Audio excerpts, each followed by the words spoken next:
Let's go. It's back. We're back. Welcome to a very special edition of What's Your Mount Rushmore podcast. I am one of the hosts that returns week to week. My name is Mark Duvel.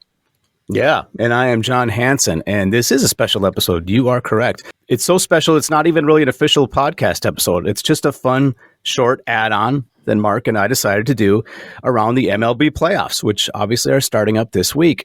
We've said it before on this podcast in a couple of different episodes. We are both big baseball fans, and we'll be watching the playoffs closely.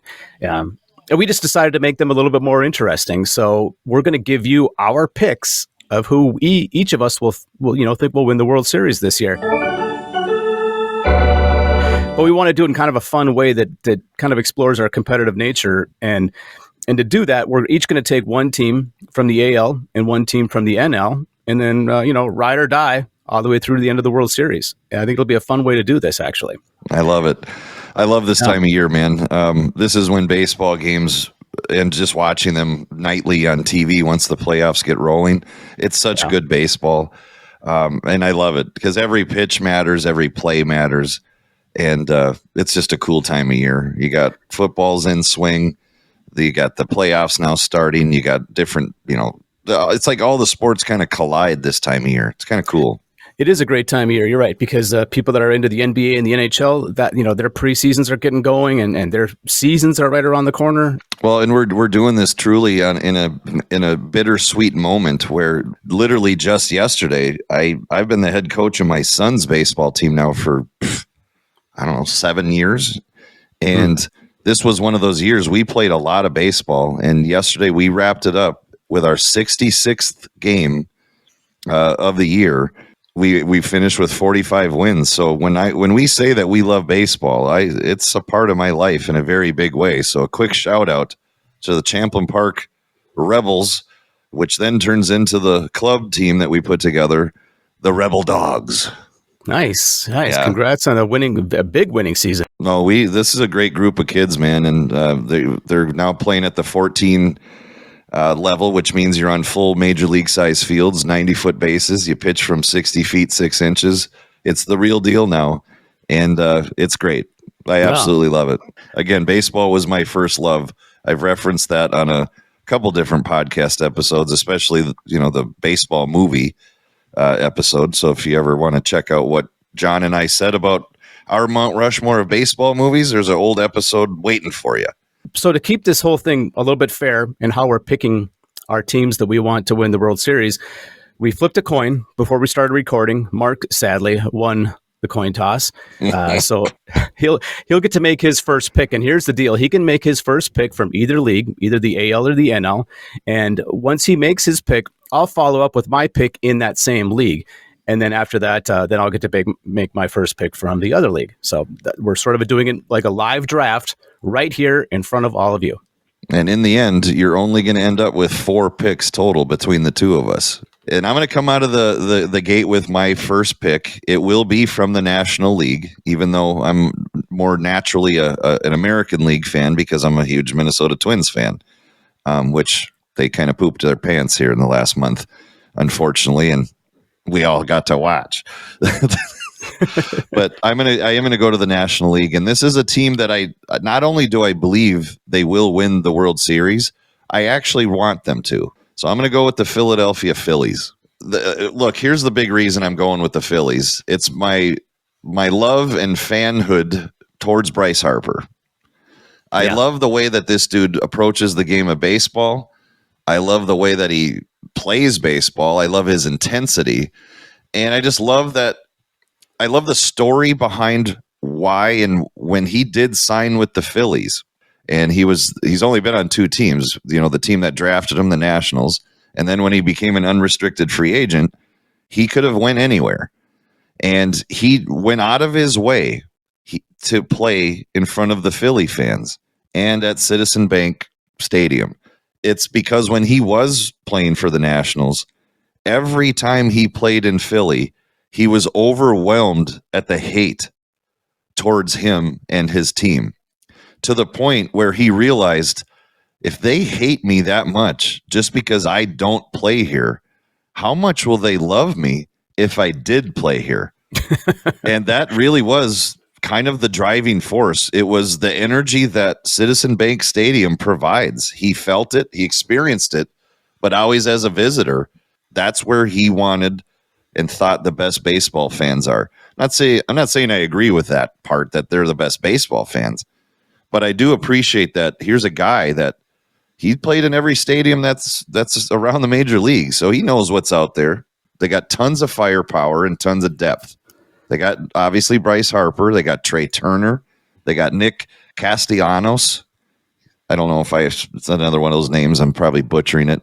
Alec Boehm. We got Brandon Marsh, who looks like he literally just came out of the streets of LA as a bum. And he always has wet, long, straight hair and the world's longest beard in Major League Baseball history. He has no business. He looks like he should be on the road with fog hat. And meanwhile, he's a hell of an outfielder. Yeah. And then their DH, I love too. He's got ties. He won a World Series with the Cubs. Kyle Schwarber. Are you going to name like the clubhouse attendants and the guys who sell the concessions? I mean, I'll get to it. What is this? This is okay, I get it. Okay, you made your pick. What a dick! Jesus Christ, what's going on here? I love my Phillies, and let's not forget they have the coolest mascot in all of baseball, the Philly Fanatic. Yeah, if you say so. I am saying so. One little quick fact, though, and I'll let you get into your National League pick, is the Phillies only have 2 World Series championships as a franchise. Their last one was 2008. They are due. When was the first one?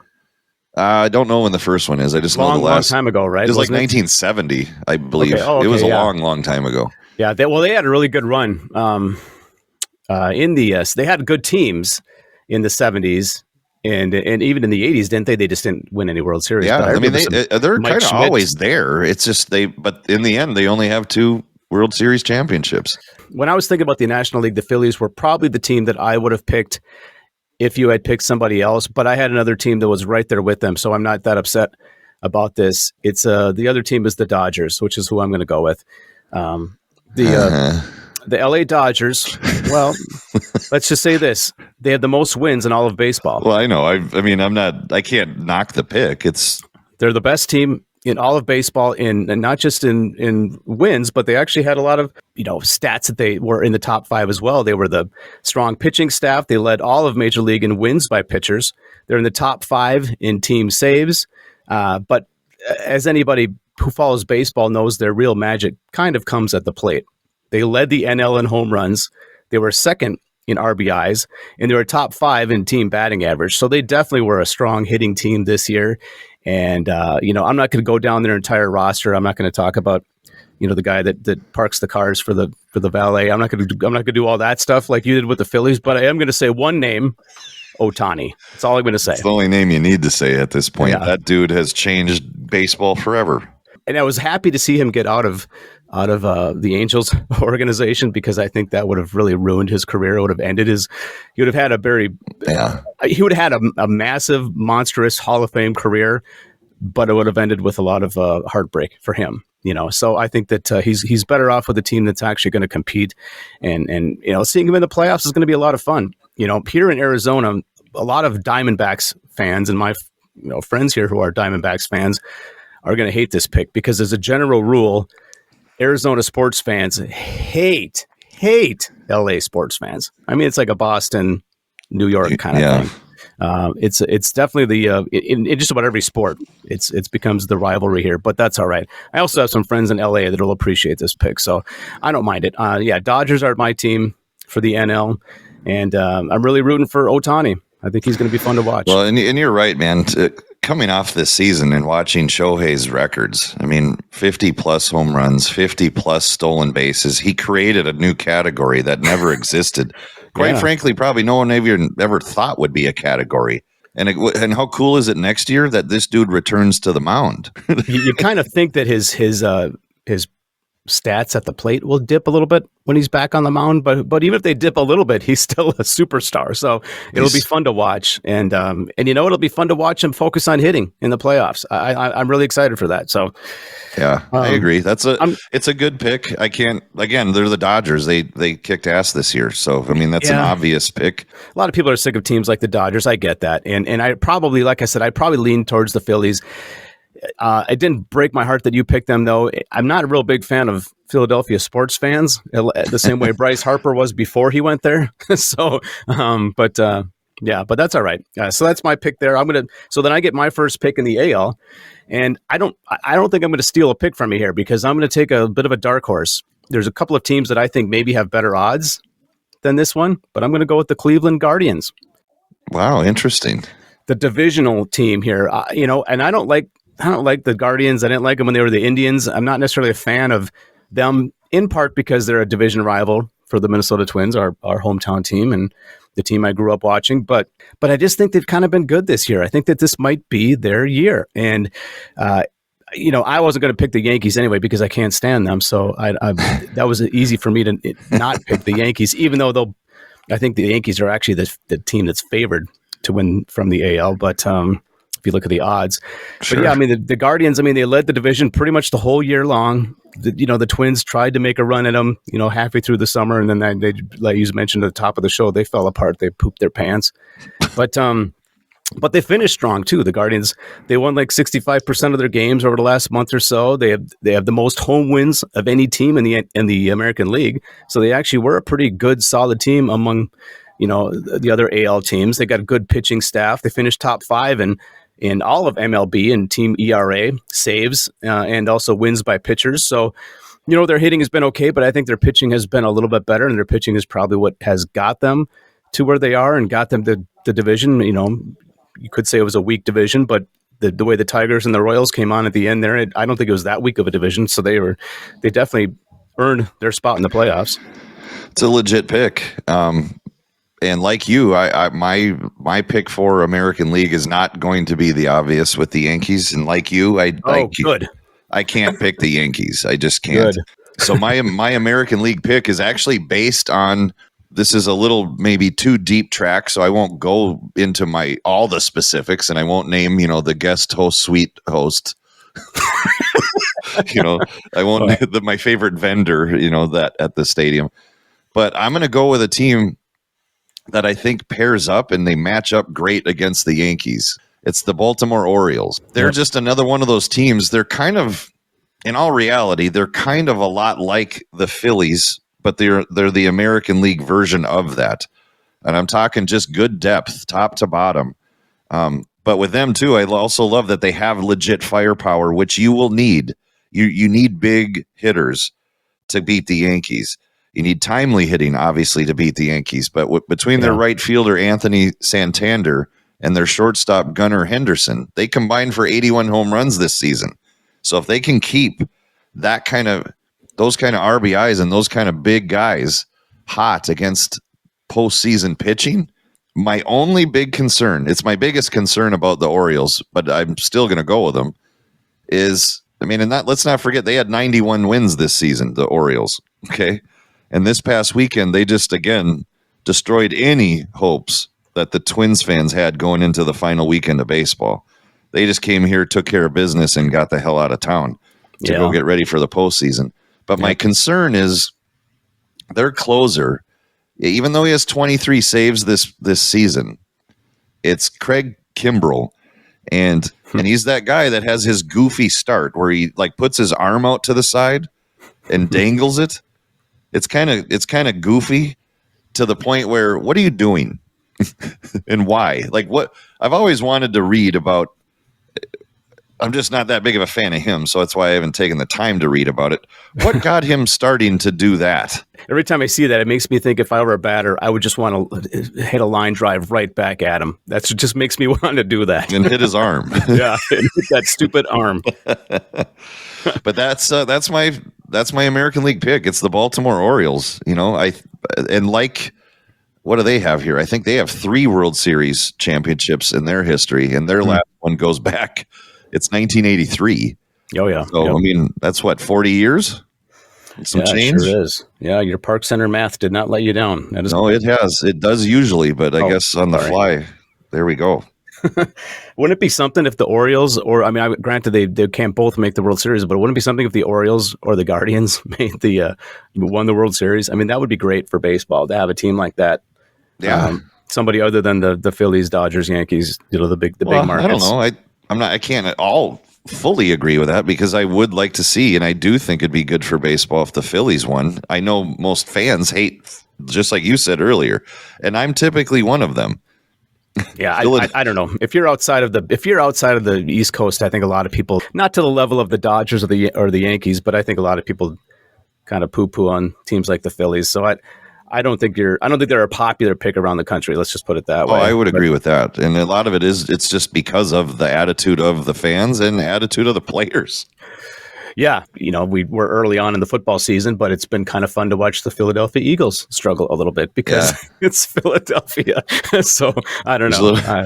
They've caked their pants a wee bit, but at the end of the day, it's our picks. We're going to stand by them. I'm happy with mine. I like the Orioles a lot. I'm just glad that neither of us picked the Yankees.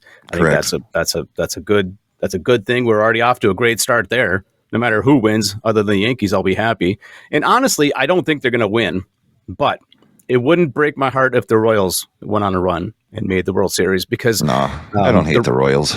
The Royals, their spring training park is only about 10 minutes from my house. So I've been to a couple of their spring training games over the years since we lived here. It's a lot of fun. So it'd be kind of cool. I almost consider them to be like a second hometown team. Not to bring this up again, but the team that I coach for my son, the Rebel Dogs, we were down in Kansas City this spring for a club baseball tournament, and as a team, we did go to a Royals game, and it was awesome. It was a cool experience at Kauffman Field. Well, it was good. It was a good, fun little short episode. I think hopefully people appreciate it. Anybody's going to have their own picks. Please comment and share them with us. Let us know if you hate our picks or if you think we're onto something with something that we said, and follow along, see how our picks do. Like, let's say neither one of your teams makes it anywhere. Are you then thrown off this podcast? Yes. Okay. You'll be a solo. Boy! Imagine either one of us doing a solo. I don't know. It'd be kind of boring. Just sit there and talk to a wall. No, there's so many podcasts out there like that too, and I can't handle it. I mean, no, that's the one thing I think our podcast on a normal episode, a normal edition, when we really are doing Mount Rushmore, I think what separates us is the clips. I really, really love that. Oh yeah, the clips, our banter, and then when we have guests on, which I think we're off to a good start with our podcast, and this will be hopefully this will be the first of many other of these types of episodes too, where we do something special that's outside of doing our Mount Rushmore and just throwing some unique shit at our listeners and see what they think of it. That's the beauty. There's really no rules to what we're doing, so we kind of came up with this idea. Again, we're both huge baseball fans, and I know a lot of people who listen to this also are. Good. I can't wait, though. Let's dig in. Charge! That's a good edit option. Yeah. Do we have any sponsor for this stupid little episode or no? I didn't. This was such on the fly. I could only leave voicemails. No one called me back. How about Cracker Jack? Maybe Cracker Jack would be a good sponsor. There you go. All right. Thanks for listening, everybody. See ya. See you next time.